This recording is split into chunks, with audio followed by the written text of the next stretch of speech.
and the TAs will send you the details, the schedule, and will follow very similar. I'll request the TA to go for, I mean, the reverse direction this time, maybe last roll number to first roll number, so that we remain even.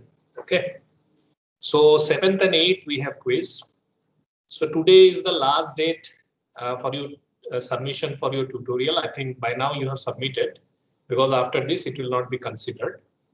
There is some problem with one. I think you submit the way you interpret, and we'll take care of it. Okay. Okay. Second is a class. Next class is on 2nd of November. Right. So we will have another lecture, and 3rd will be a tutorial. Okay. So on 3rd we will finish the tutorial 4. We will not have any tutorial on 6th. So 3rd to 7th you have the time to prepare for the quiz, and the quiz will be, see, in the first quiz we have finished first 4 chapters without the numerical methods. Okay. So we will start from the numerical methods, and then whatever has been taught up to today's lecture, right? So essentially you will see a part of the chapter 3 and 4 where the central difference, finite difference, these methods are discussed for 2D and 1D. And then you have all the forced convection and natural convection. So this will be your syllabus for quiz, and you have 7 days time. I think that is adequate. Maximum 3 chapters, about 150 pages, and it composes about 6 to 10 lectures. Okay. So that will be your syllabus for the quiz. Okay. And 2nd and 3rd, whatever lecture tutorial we are doing, that will be excluded from the quiz. So I'm not going to ask. Again, the framework will remain same. I'm going to ask from the lecture slides. I'm going to ask on your understanding. I'm going to ask from the tutorial 3. I mean, since you did not complete tutorial 4, I'm going to ask from only tutorial 3. Okay, and mostly from the lecture slides. You have noticed that, of course, tutorial, the solutions will be available. So tutorial 3 solutions, I request the TAs to make it available after this class. I'm going to make these notes available, notes for this lecture 11 and 12. This natural convection, I'm going to make it available right now to all of you, so that I just don't miss out this part, and you have enough material to start with. Okay, in terms of whatever materials you require, you already have all the materials. Right. This is lecture 13 or 14, or lecture 13 or 14, right? So this will be lecture 13 and 14.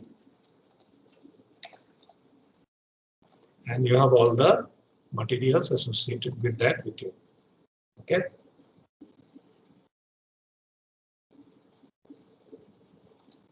Yes. So I have sent the lectures also until today. Okay. Boiling, radiation, and the evaporators and design, that will be in the final quiz. Okay. So then we have balanced evenly all 3 quizzes, and the end sem syllabus will be the full syllabus. Any question do you have right now? Any question? Okay, so to answer your question, that syllabus is from the last quiz, whatever we have finished from there. I mean, starting from the numerical methods of solution 1D and 2D equations until today's class. That is your syllabus. 7th and 8th is the date for your quiz. Okay, today is the last date for your tutorial submission. Tutorial solutions will be made available in the evening to all of you. 2nd, there'll be a lecture. 3rd, there'll be a tutorial 4. Okay, so and then 6th, there'll be no classes, so you can prepare for your quiz, and then we will take up radiation after the quiz is over.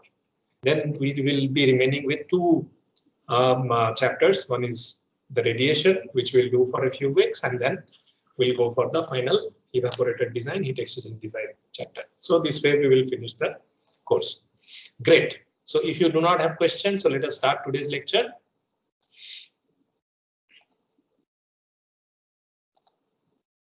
So I hope my slides are visible. Yes. Can somebody confirm me? Yes, My sir. slides are. Thank you. Thank you so Yes. much. So your topic today is mainly like, we are going to focus on three things. What are those three things? Number one is this natural convection. Okay, and in the second and third, we are going to discuss about the boiling and condensation. So these are the three immediate consequences of heat transfer, right? So you can see a lot of pictures here. What are these pictures? So this is about a kind of like, the pot of a chai wala. Okay. So this is the way the chais are made, right? Now then once you prepare chai, you see such patterns will come. This is a typical like, glucose water solution or like, sucrose water solution. If you start boiling them, you will see beautiful flow patterns will emerge like this. Okay. Now, this happens even before boiling. Like say, suppose if you heat up, what will happen? The liquid that is at the bottom will become low density and the liquid at the top will become high density. And there will be a kind of density gradient. Okay, there will be a buoyancy of this liquid that is at the bottom, which is the hot liquid. So this will try to go up. Then once it goes up, it will cool down and it will again, since the density becomes higher, it will again come down. So in that process, what happens? The recirculation zones are created. Local turbulent zones are created, which leads to this sort of patterns. And this particular process is called the natural convection, right? Now, if you heat up a little bit further, what will happen? Then there'll be boiling. That means, there'll be gas bubbles that will be generating from here, which we'll take up in the class on second. Okay. And another phenomena that we face frequently in our day-to-day life is condensation. What is this condensation? So suppose you purchase a kind of Coke can or a kind of like, Sprite can. So you'll see at the side what happens. There is a kind of condensation of water. Why? Because in this situation, air has some humidity and your temperature is below the dew point. So then what happens? This air that is there in the water that is there in the air, they condense. So right now you are watching, if you go to ground and all, you will see a lot of this sort of things are happening, which is like, this, drop formation in the spider silk, right? Say suppose in the ground and in say suppose in different places where the cobwebs are made, in the early morning, if you go, you will see that there is a sort of condensation like this. Why? Because it is just, your rainy seasons are over. So the air has some amount of humidity left, and the temperature is every day you can see there is a 1 or 2 degree drop in the temperature. So in the night time, as the temperature is below the dew point, what happens? These are the nucleation sites. These high aspect ratio threads are the places where water can condense very easily below the dew point. Right. So in the night time, when you have adequate water in the air, in the daytime there is a lot of sun beating, so water is getting evaporated and getting mixed in the water. But in the night time, as the temperature is below the dew point, this water that is there in the air, they get condensed on these threads in order to form this condensation, right? So you can see that this is a kind of like, there are different types of boilings like film boiling, like nuclear boiling. Similarly, there are different types of condensation processes like film-wise condensation and drop-wise condensation. Okay, and there are natural convection. So this is one very important part of heat transfer study. Why? Because in general, in a heat transfer process, this we have discussed sometime in the beginning of this lecture, that we look for these phase change applications. Why? Because during the phase change applications, you take care of you exploit the latent heat of the material, which is a significant amount of heat. So suppose when you are boiling, you need for a degree increase in the temperature, you need a lot of energy. And that energy can be exchanged. So suppose this is the cold fluid, suppose this is the hot fluid, right? So suppose there is a hot air that is going, and then if you boil it, what happens? If you convert water to say suppose water vapor or steam at high temperature. So what happens? This energy is getting converted to I mean, for a 1 degree increase, you can really convert a lot of energy.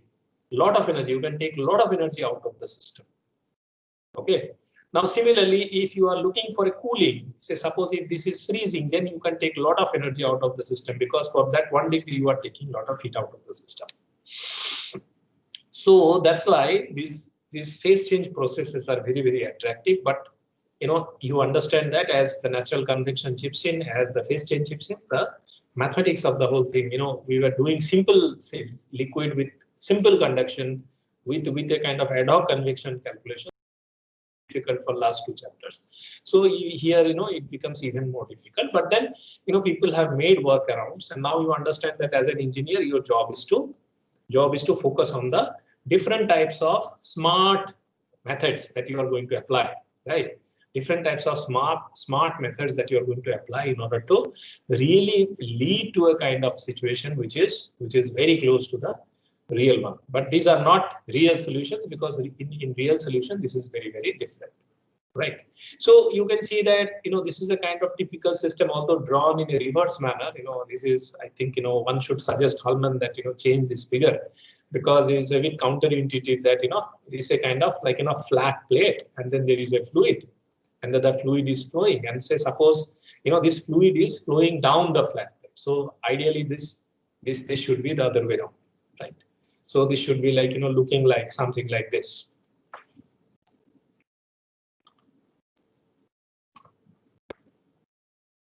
If I just make it kind of flip vertical, yeah, it should look like this.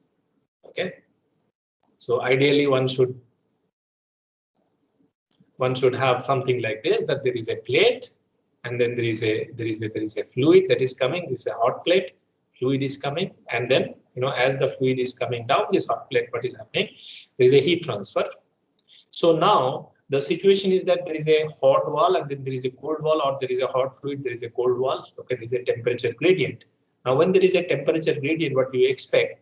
That this is the place where the density will be different. This is the place where the density, and this is the place, this you can say the density is rho infinity. This is the place you can say that rho w. Now there will be a gradient of rho w to rho infinity, which may cause some sort of recirculations like this in the boundary layer. Now question is that how do we take care of that? So suppose if there is no flow, suppose say I have a flat plate and I have a film on top of that. In that also there will be a kind of recirculation. So one can really understand that even if I do not have a flow, if I just heat up, there will be recirculations that are created, and that is essentially what is called the natural convection or free convection. Forced convection means when you blow air, when you blow something, okay, and then there is a kind of heat transfer that is taking place. That is what is called the forced convection. Whereas free means what? Free means what? Is just put a temperature gradient or an electric field gradient or a magnetic field gradient. Now when you put different types of external field gradients, what happens? There can be recirculations inside, and that is what is called the free convection. Now how do I model? Now you know that this is your governing equation. What is that? This is my Navier-Stokes equations or Oseen's equation. Steady state Navier-Stokes equation or Oseen's equation. So del U by del T is gone. So this is my convective term, this is my pressure gradient term, this is my gravity term, and this is my viscous term. Now you see that since I am now considering the density difference, so earlier what we did this, that for momentum balance, what we did, we went for a shell balance, okay, of momentum. So this is the momentum, rate of change of momentum in x. This is the x direction, this is the y direction, rate of change of momentum. This is the change in the pressure, this is the change in the viscous force, and if I do a shell balance in a film, I end up getting an equation like this, where I did not consider the gravity, correct? So this is your Newton's second law of motion, mass into acceleration is equal to what? This is the surface force which is associated with the viscous force, and this is the surface force which is associated with the thermodynamic pressure, right? So this was the governing equation that we were using to derive all the boundary layer flows.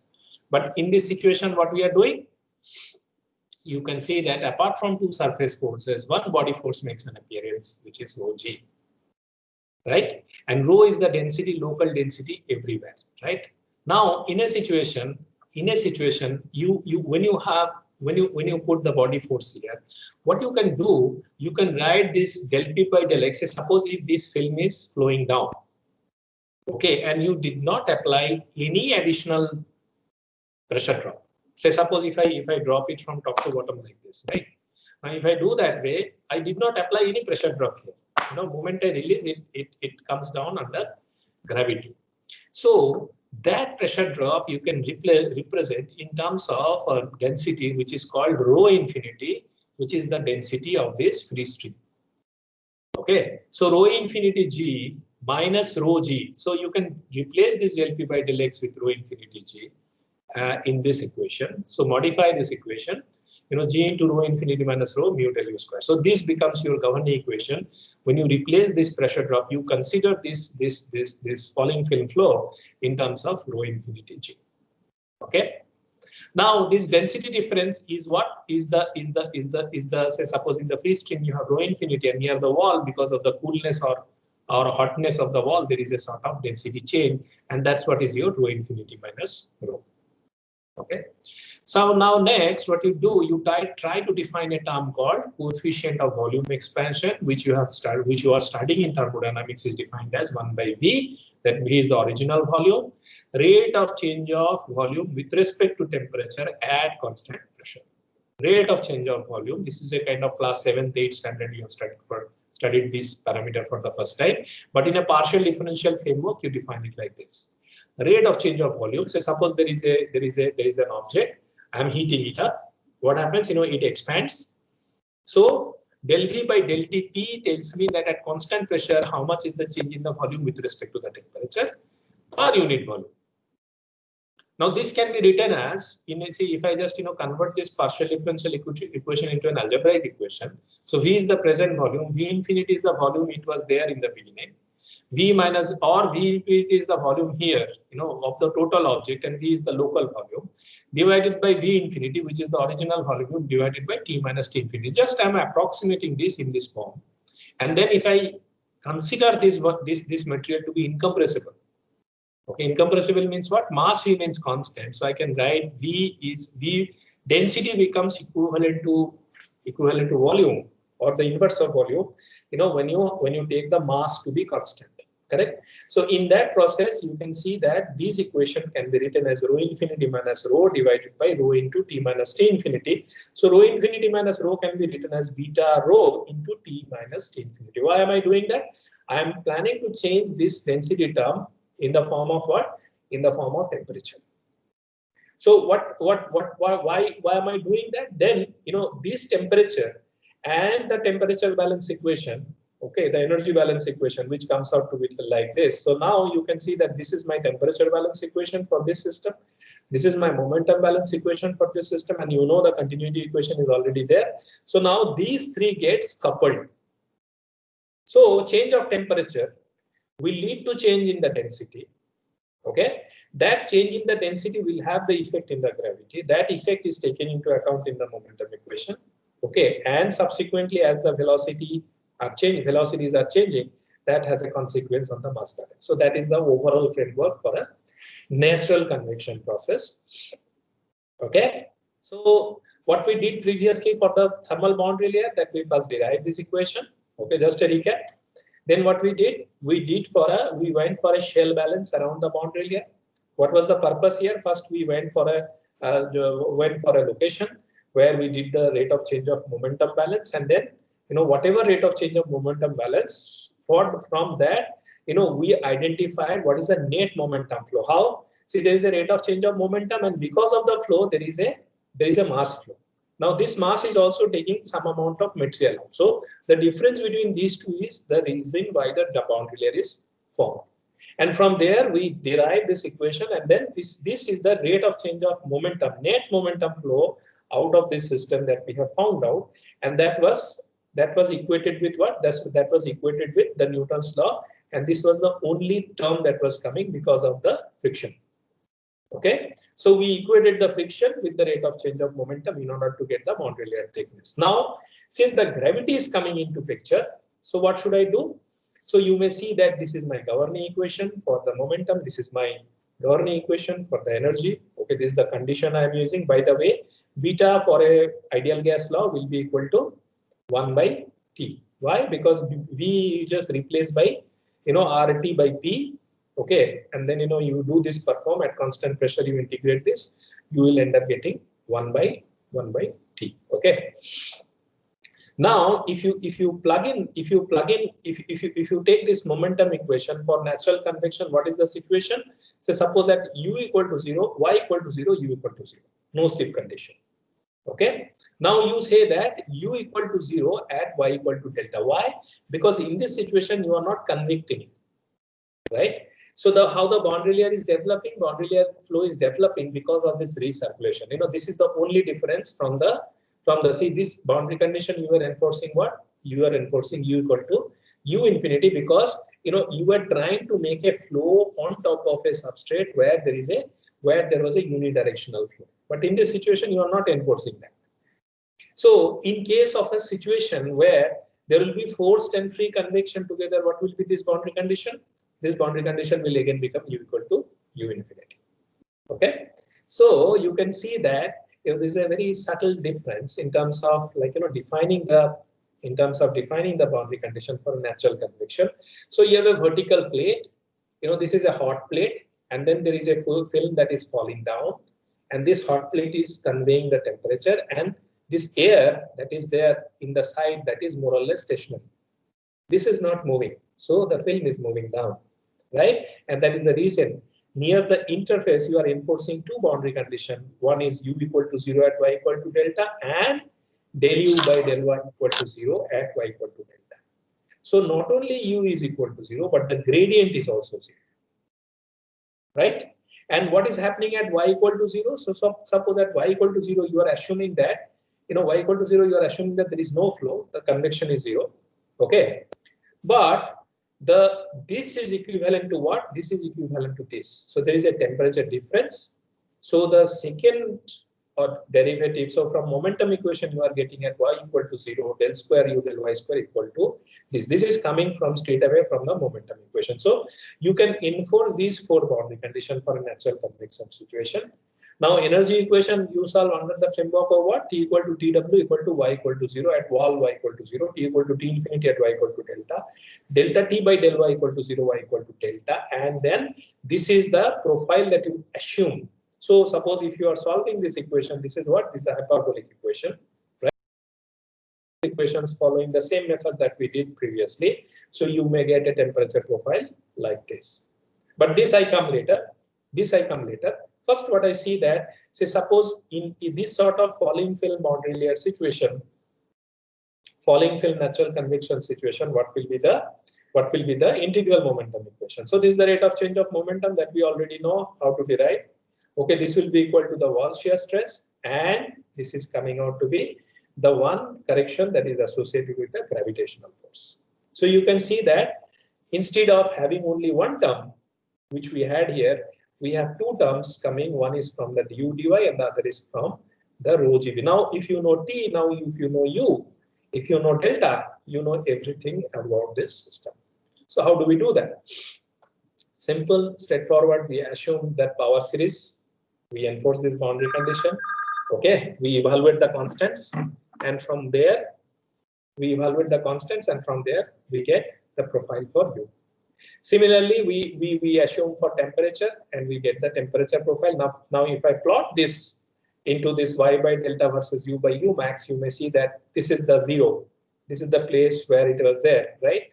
And this is the place where your del u by del y equal to 0, which is this place. So you create a kind of parabolish profile. Man, this is not a parabola, but it's parabola type profile. Okay, it's a power series type of profile. Okay, with a maximum velocity in the middle. So you generate this sort of velocity profiles for a natural convection just by integrating these equations. Okay. Now, if this is your velocity profile, okay, now you can really often use these equations. You may assume that this particular profile to be ux. Ux means what? This is your x. This is your x. At any point of time, ux you consider to be x to the power half. This is just an assumption. There is no basis for it. Okay, you just looking at different experiments, you find out that x to the power half ux is this, delta is this. Now c1, c2 are constants. You force back them into these equations, and then if you can evaluate c1 and c2, you end up getting the delta, the thickness of the boundary layer, to be Prandtl number into another dimensionless number, which is called the Grashof number. What is Grashof number? Grashof number is originating from here, which is G beta. G is the gravitational force. Beta is the thermal expansion coefficient we have already defined. TW is the wall temperature. T infinity is the free stream temperature. X is the length, at which you are evaluating by nu is the momentum to thermal diffusivity, right? Momentum to mu by rho, right? It's a momentum diffusivity. Nu is momentum diffusivity. Now, if you write this way, so this is nothing but this Grashof number is nothing but the buoyancy force to the viscous force. So Grashof number and Rayleigh number, these two numbers are the most important numbers, dimensionless numbers, associated with what? Associated with the natural convection, right? What was the number that was there in place of this? In case of a force convection, you have seen that this was the Reynolds number, right? So now this Reynolds number is replaced by the Grashof numbers, which is the buoyancy force. How these layers are moving from top to bottom, how these recirculations are generated, divided by the viscous. Viscous force is the restricting force, whereas the buoyancy force, more is the buoyancy. You can really understand, more is the buoyancy, more will be this recirculation. So basically, increasing Grashof number means it is facilitating the natural convection, whereas reduction in Grashof number means friction is winning and it is not allowing the recirculations to take place. Okay. Yes. Now, once that is done, then we come to, now once we know the delta, we calculate U. So suppose you know the mass flow rate, calculate the mass flow rate. So mass flow rate will be rho U dy. U into dy is going to give you the volume over the integral rho. So this will be the mass flow rate. Now you replace U, okay, to get this part. Okay, from QW you get the dt dy, and then you know that from mass flow rate and QW you will really be able to obtain what? You really be able to obtain the H, which is the H is the heat transfer coefficient, and then you can straight away correlate this delta with respect to what? Delta with respect to the Nusselt number, and that becomes again a very simple correlation like this. Okay, which is the case. Nusselt number was Prandtl number into Reynolds number for what? Nusselt number into Reynolds number for the force convection, but here it becomes Prandtl number into Grashof number. So for a natural convection, the framework that you study, overall you will see that although the analysis is very, very difficult, but you will see that there is a simplification associated with the whole process. So what is the simplification? Earlier we were studying Nusselt number to Prandtl number into Reynolds number. Now you see it becomes Nusselt number is equal to Grashof number into Prandtl number, where Grashof number and Prandtl number, the multiplication of these two gives what? The multiplication of these two gives the Reynolds number. So now you can see that Grashof number, buoyancy to viscous force. Okay, what is Prandtl number? Prandtl number is nu by alpha, so nu cancels out. So buoyancy force to the thermal force, that is what is called the Rayleigh number. So Rayleigh number is an indication of, you see, Rayleigh number, if you study the Rayleigh numbers, is another interesting question that generally people ask in the interview. So this is to check that whether a student has studied in depth or not. So your first question will come, say suppose if you have said fluid mechanics or heat transfer, your favorite subject, your first question will be that what is Reynolds number? Okay, then people will ask that how do you think that in case of a pipe flow, the laminar to turbulent, this transition will happen. Now, once you answer the question, then people will ask you that, okay, say suppose you say that 2100 is the Reynolds number in a pipe flow where the transition takes place. Now, what will be the case in case of a flat plate flow? Okay, now you answer that. Now they will change that, okay, for a flat plate, there is no flow taking place, but just have heated up the flat plate. And then, the recirculations are getting stronger and stronger. Do you think that there will be recirculation? So you say, yes, there will be recirculation. So then they say that, whether this is a laminar flow or turbulent flow. Okay, then they will say that, okay, in which condition, under which condition this will be laminar or turbulent, right? So the layer of question that has been asked in the interview boards are like this. And then what you have to answer that, for a convection driven flow, you have to answer it based on the basis of the Reynolds number, right? So Reynolds number low means it's a laminar flow. Reynolds number high means it's a turbulent flow. You know that 2100 is the limit for a pipe flow and 10 to the power 4 to 10 to the power 5 is the limit for a flat plate. Below which it will be laminar flow, beyond which it will be a turbulent flow. Okay, and in a turbulent flow, there will be always a viscous sublayer and a buffer zone. Now, if this is clear, then you have to think about that. Say, suppose there is no flow, okay, and then there is a film, and then you are heating up from the bottom. So initially, the recirculations will be laminar. It is a low Rayleigh number situation. It's not Reynolds number. So low Rayleigh number situation, a small Rayleigh number. What is Rayleigh number into Prandtl number? What is Grashof number? Buoyancy force by the viscous force. What is Prandtl number? Viscous force by the thermal force. Okay, thermal diffusivity. Now, so then what is Rayleigh number? Rayleigh number is buoyancy force by the thermal force, right? So now this Rayleigh number is an indication. A low Rayleigh number means it's a laminar recirculation. Although there is a recirculation, but there is a lamella wise. No, it's not very strong. The viscous forces are still dominating. But high Rayleigh number means it's a turbulent natural convection. So the level of complexities are, say, laminar, normal laminar flow, which you can really study with certain assumptions as we have seen. Then normal turbulent flow, which is difficult, right? Then natural convection is one level more difficult, where it is low Rayleigh number flow, and the most difficult analytical study to make is the high Rayleigh number situations where there is really turbulence. Like, say, suppose if you look at Earth, at the center of the Earth, you know that there are, see, what is the source of the magnetic field that Earth is there? It's heavy chemical engineering. Nobody knows that when you have a magnet, when you put a magnet, you know, it goes aligned to the north and south direction. And you have a north pole and south pole across Earth, right? What is the reason behind that? Now, the reason behind that is, many of you know this. I just emphasize one. This is very, very important and interesting to know that, you know, what happens. Oh, I have internet, right? So I can just open it. Like, you know, circulations, recirculations.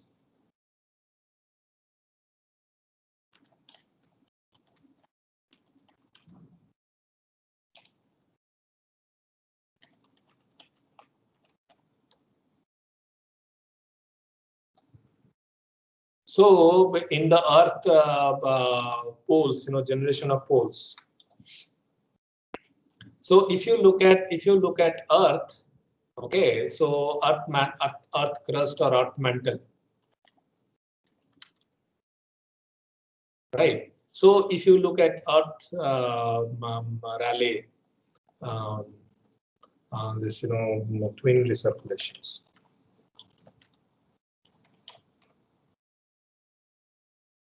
Right. So you can really understand, you can really think about this. That suppose there is an Earth crust, right, at the center of that. I hope my screen is visible to all of you, correct? Can somebody confirm me? You can see it. Yes, sir, it is visible. Yes, it is visible, right? So suppose in the center of the Earth, this is the hot mantle that is there, right? And near the surface that it is, say, suppose this is the picture. Say, suppose as I am going from the center to the side, right? So what happens, like, you know, it is a situation like this: a high temperature zone and low temperature zone, right? Now, in this sort of situations, lot of recirculations current circulated. Typically, you know, there are two recirculations, you know, twin recirculation zones.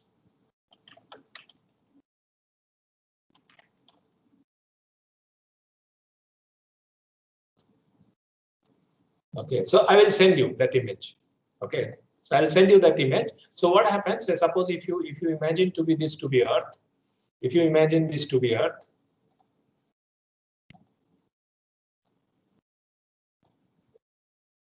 say, suppose if you imagine this to be Earth, right? So now this is the pole direction. So you will have one recirculation like this, okay, and then another recirculation. So there are two twin recirculations that are taking place like this. I am pretty much, I'm not very confident right now that whether they must be co-rotating. So their direction will be like this, that if it is going in this direction, this will also go in this direction, and this will also come like this, right? So they are like co-rotating vortices are there. Now, what is this? What are these mantles? These are all, you know, that metal ions, they are moving at a very high speed. So this is your cold zone, that is the surface where we are leaving, and this is the hot zone, right?